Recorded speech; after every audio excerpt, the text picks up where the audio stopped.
Assalamualaikum warahmatullahi wabarakatuh. Perkenalkan, kami dari kelompok 10 mata kuliah Ilmu Kalam Sekolah Tinggi Agama Islam Kota Sukabumi.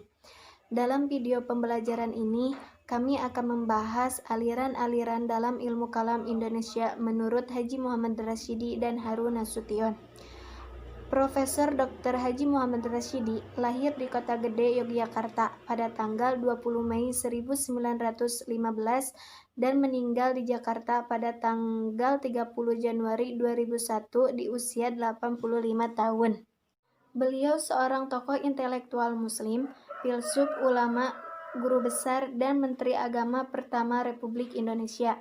Semasa kecilnya, ia bernama Saridi.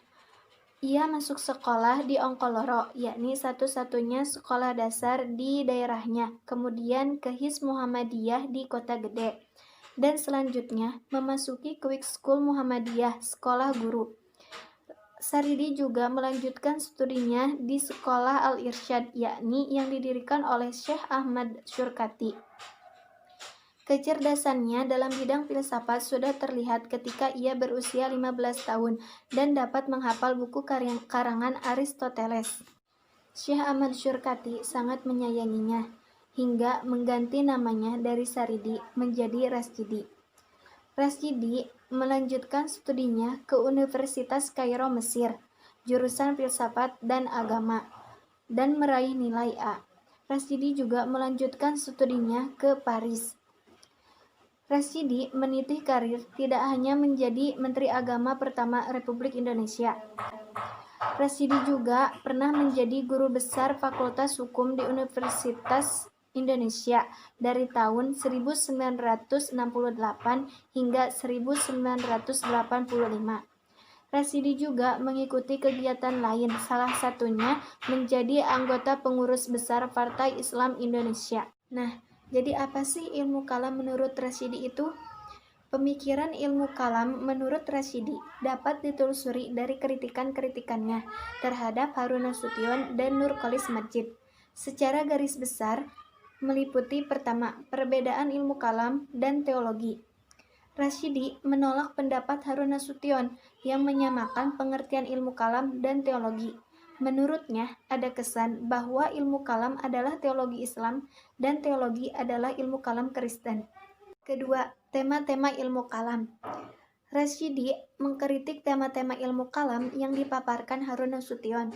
Menurutnya, menonjolkan perbedaan pendapat antara Asy'ariyah dan Mu'tazilah yang dilakukan Harun Nasution akan melemahkan iman para mahasiswa, sehingga ia mengakui bahwa hanya Islamlah agama yang mengagungkan akal. Ketiga, hakikat iman. Rasyidi mengkritik deskripsi iman yang diungkapkan Nurcholish Madjid, yakni percaya dan menaruh kepercayaan kepada Tuhan.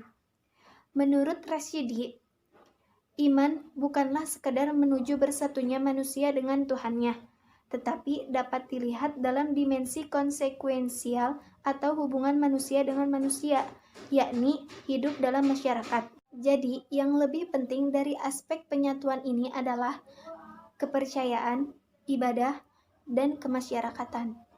Yang kedua, Harun Nasution. Harun Nasution lahir pada hari Selasa pada tanggal 23 September tahun 1919 di Suantara, Sumatera Utara, dan beliau wafat pada tanggal 18 September tahun 1998 di Jakarta. Harun Nasution ini putra dari Abu Jabar Ahmad, seorang ulama yang mengetahui kitab-kitab Jawi, dan ibunya bernama Maimunah, putra dari ulama yang asal Mandailing. Pendidikan Harun Nasution. Yang pertama, HIS atau pendidikan Belanda. Yang kedua, MIK atau Sekolah Guru Islam. Yang ketiga, di Universitas Al-Azhar Kairo, Fakultas Usuluddin. Yang keempat, di Universitas McGill di Kanada. Selanjutnya, karir Harun Nasution. Beliau bekerja menjadi staf Departemen Luar Negeri di Mesir dan di Belgia pada tahun 1953 sampai 1960. Yang kedua, beliau menjadi dosen di IAIN Syarif Hidayatullah Jakarta pada tahun 1969 sampai 1998. Selanjutnya, beliau menjadi wakil rektor di IAIN Syarif Hidayatullah Jakarta pada tahun 1970 sampai 1973. Selanjutnya, dia menjadi rektor IAIN Syarif Hidayatullah Jakarta pada tahun 1973 sampai 1984. Karya-karya Harun Nasution. Yang pertama, ada teologi Islam yang di dalamnya ada aliran-aliran, sejarah, analisis, dan perbandingan. Yang kedua, ada filsafat agama. Yang ketiga, ada Islam ditinjau dari sebagai aspeknya. Yang keempat, ada sejarah pemikiran dan gerakannya. Yang kelima, filsafat dan mistisme dalam Islam. Yang keenam, akal dan wahyu. Yang ketujuh, Islam rasional. Dan yang kedelapan, Muhammad Abduh dan teologi rasional Mu'tazilah. Pemikiran kalam menurut Harun Nasution. Yang pertama, peranan akal. Menurut Harun Nasution, akal melambangkan kekuatan manusia karena akal manusia mempunyai kesanggupan untuk menaklukkan makhluk yang ada di sekitarnya. Maka, akal memiliki kedudukan yang paling tinggi dan paling sering dipakai. Penggunaan akal juga sudah diperintah oleh Islam yang terkandung dalam Al-Quran.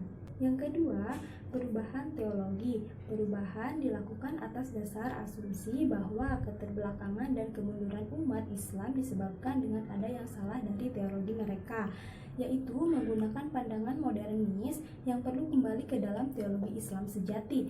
Sehingga jika ingin mengubah nasib umat Islam, hendak mengubah teologi yang berwatak free will, rasional, serta mandiri. Yang ketiga, akal dan wahyu.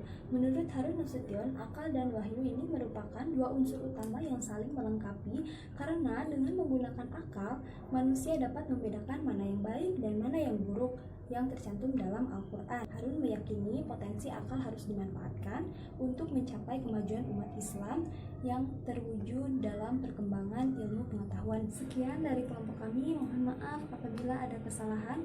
Wallahu waffiq ila aqwamit thoriq. Wassalamualaikum warahmatullahi wabarakatuh.